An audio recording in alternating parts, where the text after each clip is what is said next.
Anda kembali di Apa Kabar Indonesia Pagi pemirsa. Lebih dari 4 juta data pengemudi ojol beroperasi di Indonesia. Dan mereka bergantung pada BBM subsidi untuk menekan biaya operasional.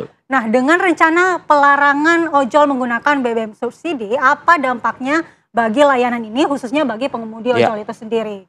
Nah, kita akan berbincang dengan narasumber kita, sudah bergabung Pak Fahmi Radi, pengamat ekonomi UGM, dan juga nanti ada Pak Visnu Juwono yang sudah menuju ke sini, pengamat kebijakan publik UI. Kita ke Pak Fahmi dahulu. Selamat pagi Pak Fahmi. Pagi Pak Fahmi. Pagi Arif dan Mala, sehat selalu. Iya Pak Fahmi, kita ingin mengetahui mengenai rencana pelarangan ojol menggunakan BBM subsidi yang sedang digodok oleh pemerintah. Ini juga belum final, masih dalam tahap pembicaraan. Apa kira-kira resiko sosial dan ekonomi yang berpotensi muncul dari pelarangan ojol ini menggunakan BBM bersubsidi, Pak? Apakah akan ada ketimpangan ekonomi pada masyarakat kecil, Pak? Ya, saya kira kalau benar itu akan diterapkan gitu ya. Ini kebijakan yang menurut saya blunder. Dan kenapa blunder gitu ya? Karena pembatasan BBM subsidi tadi dikenakan pada ojol gitu ya. Ini saya kira tidak tepat sama sekali gitu ya. Alasannya pertama jumlah seluruh Indonesia itu kan sekitar 4 jutaan, nggak begitu besar itu ya. Nggak begitu banyak mengkonsumsi BBM bersubsidi tadi. Nah, kemudian yang kedua yang paling penting mereka itu adalah golongan ekonomi lemah gitu ya. Barangkali tidak masuk kelompok miskin karena dia masih punya kendaraan dan sebagainya dia. Tetapi menurut saya dia termasuk rentan miskin. Kalau terjadi variabel ekonomi yang lain berubah, misalnya harga BBM naik gitu ya, maka mereka akan jatuh miskin gitu ya. Nah, mereka dengan kenaikan BBM subsidi tadi, kemudian dia kan harus menaikkan biaya operasionalnya itu ya. Padahal kan dia tidak bisa menaikkan tarif tadi kalau para aplikannya itu tidak memberikan kenaikan tadi.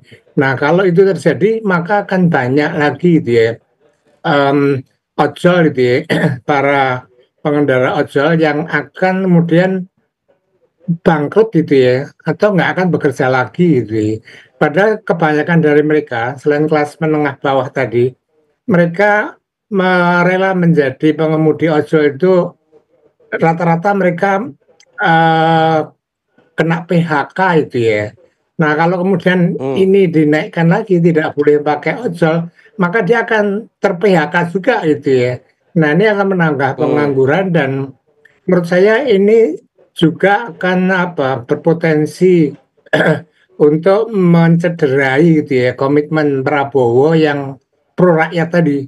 Kalau itu benar diterapkan, maka saya meragukan apakah benar ini pro rakyat atau tidak gitu ya. Karena pengendara ojol itu saya kira rakyat yang menengah ke bawah gitu ya, Fadil. Ya.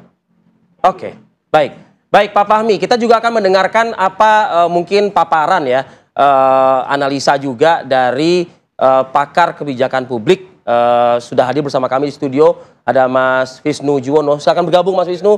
Selamat pagi, apa kabarnya? Selamat pagi, makasih. Tadi sudah ada Pak Fahmi Radi dari UGM.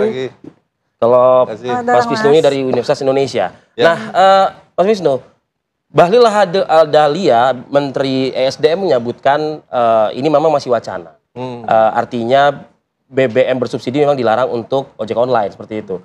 Karena alasannya platnya adalah bukan plat kuning atau bukan transportasi umum. Iya. Anda melihatnya ini kebijakan yang sebetulnya dari awal udah salah mungkin ya gitu ya? Iya, dalam arti begini, tentu saja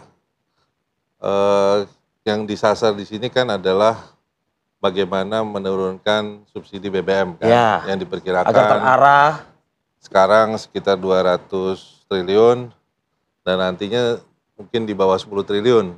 Karena argumennya adalah bisa dialokasikan ratusan triliun untuk program pembangunan, salah satunya pastinya makan siang gratis gitu ya, program utama pemerintah. Cuman di satu sisi memang ya yang harus pemerintah itu tidak bisa terjebak pada hal yang formalitas.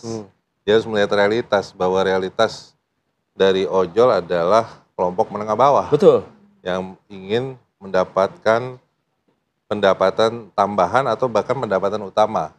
Dan gajinya hanya sekitar berapa, 1, 2, paling tinggi bisa 3 juta gitu ya per bulan kan. Nah itu kan tentu saja masuk dalam golongan menengah bawah. Ya. Nah jadi nggak bisa terjebak pada formalitas plat kuning atau plat hitam. Harus dilihat pada realitas siapa yang memperoleh pendapatan melalui profesi tersebut. Gitu kan. Nah itu yang. Tapi kan BBM subsidi ini memang diperuntukkan untuk kendaraan transportasi umum ya, begitu ya? Iya. Diperuntukkan untuk transportasi umum. Iya, tapi itu dia kan regulasi seringkali di mana-mana tidak bisa mengikuti dunia nyata ya, realita ekonomi dalam hal ini ya, ekosistem ekonomi dalam hal ini tentu saja ekosistem ojol gitu kan. Ojol kan ya perdebatannya adalah istilahnya tuh gig ekonomi. Gig ekonomi itu kayak semacam profesi yang non full time ya, flexi time segala macam.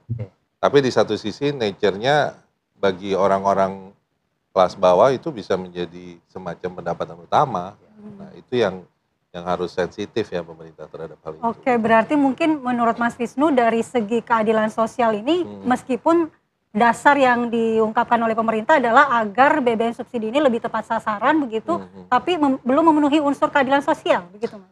Iya, dalam arti memang yang menjadi isunya adalah bagaimana menyalurkan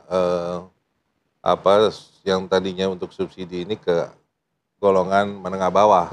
Tapi di satu sisi implikasinya tentu tidak mudah ya, karena kalau misalnya BBM ini subsidi ini dicabut, tentu saja ada efek multiplier efek kan, misalnya inflasi, kenaikan harga dan lain-lain. Belum lagi ya itu tadi, tanpa subsidi BBM dengan struktur pendapatan dari ojol kan, ya semua pada dasarnya kan kalau struktur pendapatan dari ojol kan misalnya perusahaan yang menyediakan jasa itu kan mengambil persentase kan. Platformnya misalnya. Tapi untuk mobil, untuk motor, untuk BBM-nya kan ditanggung sama driver.